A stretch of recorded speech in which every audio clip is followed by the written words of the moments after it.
నేను అంటా ఉన్నాను, బీఆర్ఎస్ నాయకులు రోజుకు విమర్శలు చేసేవాళ్ళు ఇవాళ తెలంగాణలో అవినీతికి అక్రమాలకు పాల్పడితే కూడా కనీసం విచారించకూడదా? విచారిస్తే రాజకీయ కక్షలు ఎట్లా మీరు అనుకుంటారని కూడా ఈ సందర్భంగా నేను ప్రశ్నిస్తూ ఉన్నాను. అంటే తప్పు చేసిన వాళ్ళు ఒక విచారణ ఉండదు, ఒక న్యాయస్థానం ఉండదు, ఒక రాజ్యాంగం ఉండదు.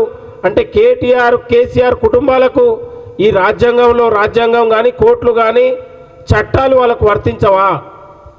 నేను ఈ సందర్భంగా విమర్శిస్తూ ఉన్నాను.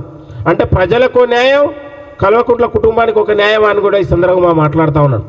తప్పు చేసిన వాళ్ళు ఎవరైనా కూడా చట్టానికి అతిథులు కాదు. తప్పు చేసిన వాళ్ళు ఎవరైనా కూడా శిక్షలు అనుభవించాల్సిందే. చట్టం తన పని తాను చేసుకుంటూ పోతుంది. కాబట్టి విమర్శలు చేసేవాళ్ళు మీకు నిజంగా చిత్తశుద్ధి ఉంటే చట్టాన్ని, రాజ్యాంగాన్ని, ప్రజాస్వామ్యాన్ని గౌరవించండి.